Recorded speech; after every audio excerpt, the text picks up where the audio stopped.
Hi, I'm Johnny John. What is unhappiness? When we look for answers to this question, we will find truths existing at different levels. On the surface, one can perhaps find the cause of unhappiness as something coming from outside of us.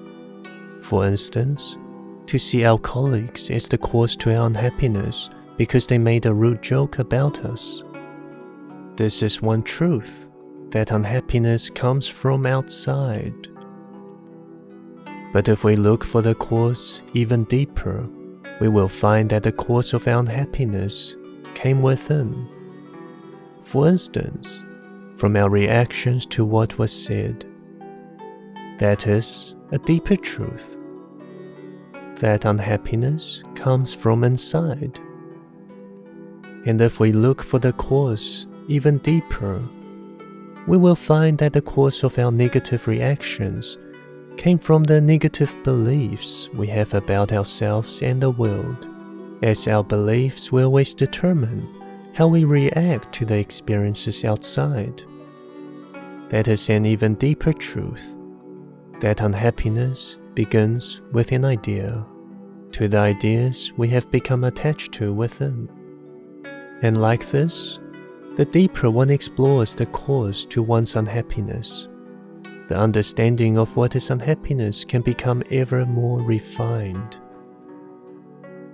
The exploration for the cause to one's unhappiness is like exploring the leaves on a tree. One can first find the cause of the leaves as coming from the branches, and one may then see the cause of the branches to be the trunk. And like this, develop the self-knowing until one can find the seed cause of the unhappiness.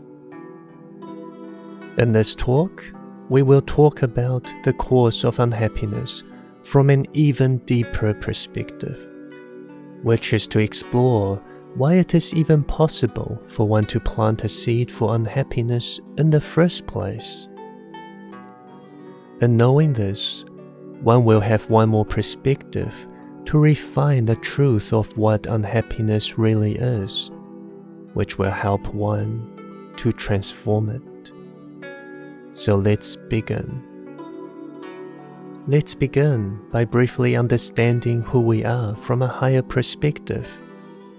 Although it is true we are of the physical body, but if we look within, we will discover that we are in essence consciousness.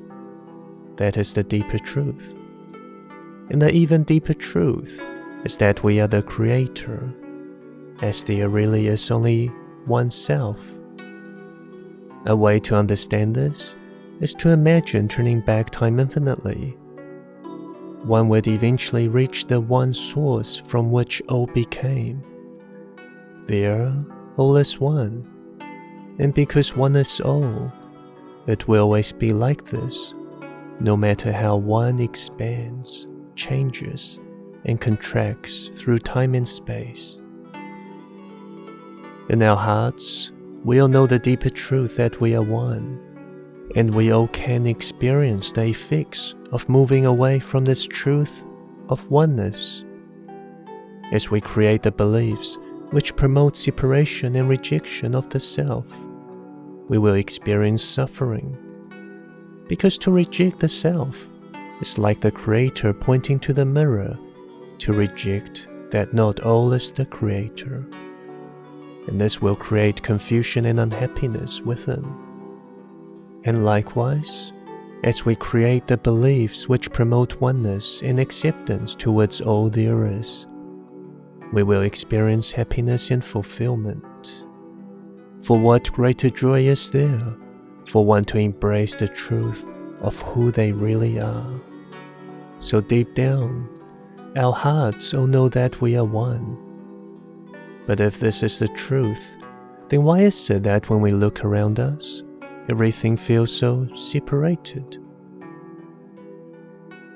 One could say that this world was created to hide the truth of oneness from sight.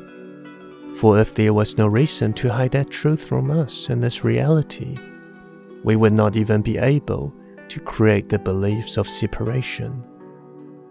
Now, why was this reality created? An answer that can help to put things to perspective is that this reality was created for the purpose of self-exploration, so that we as the One Infinity can explore what it is to be many, to be separated, and through that experience, the knowing of what one is can then become ever more refined. For oneness to explore separation, the free will to believe in separation had to be created. This was a gift which allowed us to believe whatever we wish to believe, to either stay in the dark and believe that we are separated, or to move towards the light to believe that we are one.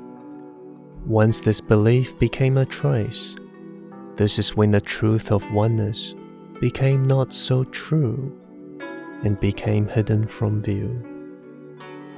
Thus the journey of exploring the possibilities of the self began.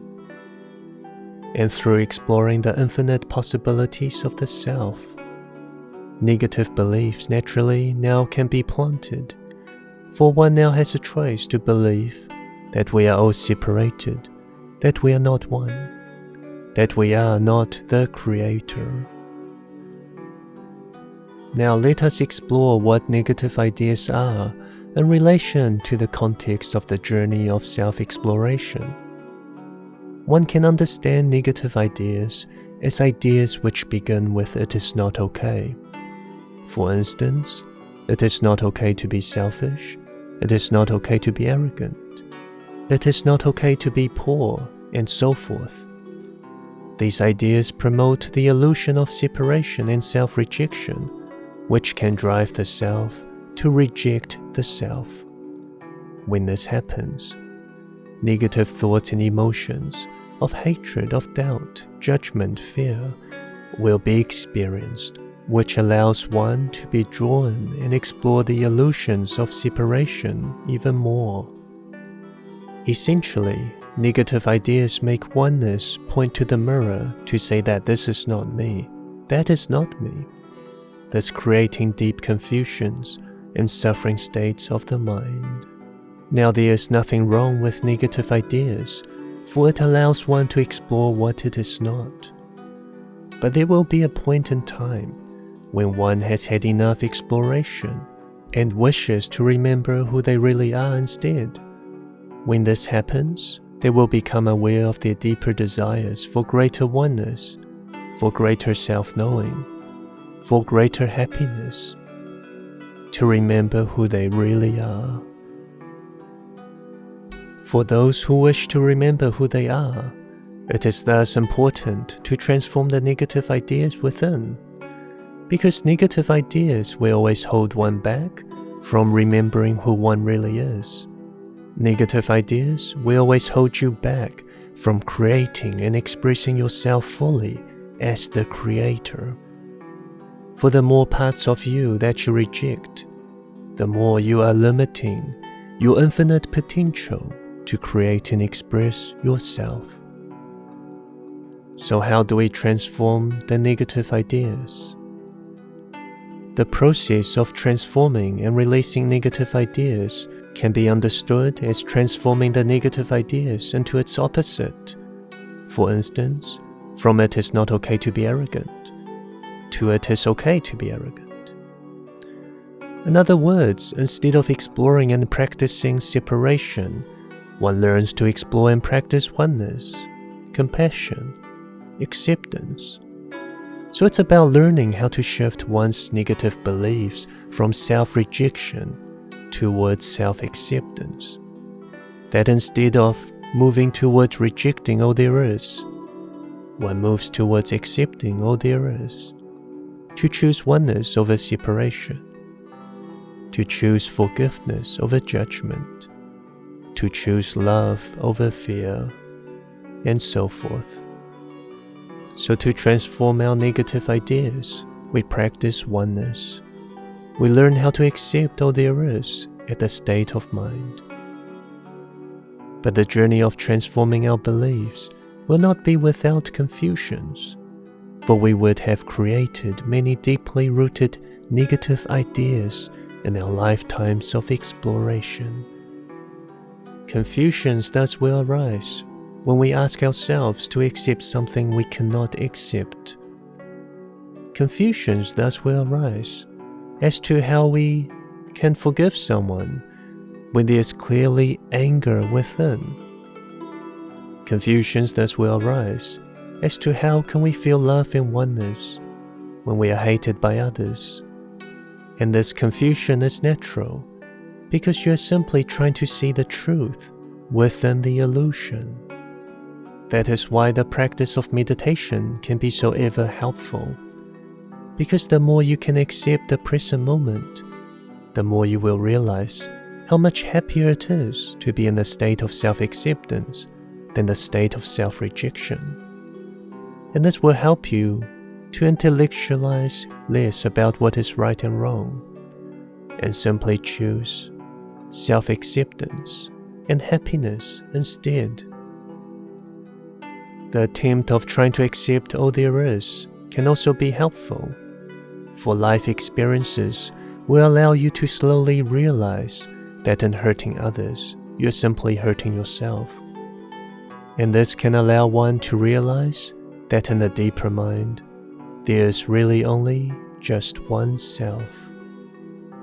So in the beginning, to accept something we cannot will be confusing. But with practice, you will remember and know how to more and more. You will realize that when you accept others, you are simply accepting yourself, for there really is just OneSelf. So when you practice self-acceptance, always direct it both ways, inwards and outwards, for what you reject in others will always be what you reject in yourself.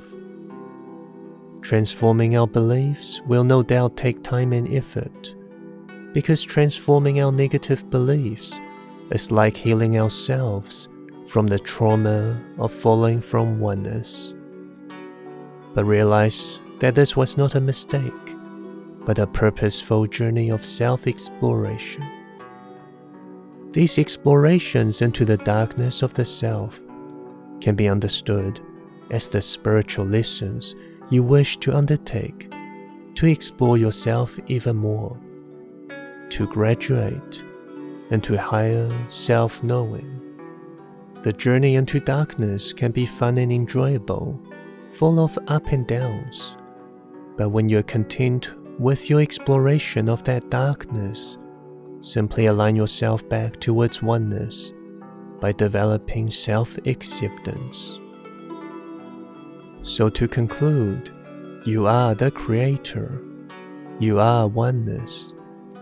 If you wish to remember who you are, you can look within for the beliefs that are holding you back from self-remembering. These will be your negative beliefs, your negative ideas. And to transform these beliefs, we learn to develop self-knowing by looking within. We can do this through meditation. And in life, we can learn to practice self-acceptance, to accept all there is. So when you are ready to remember who you are, begin developing self-acceptance. Learn to accept all that is around you. Learn to accept all that is within you. And the more you remember who you are, the more power and happiness you will experience. For what is greater than the infinite Creator?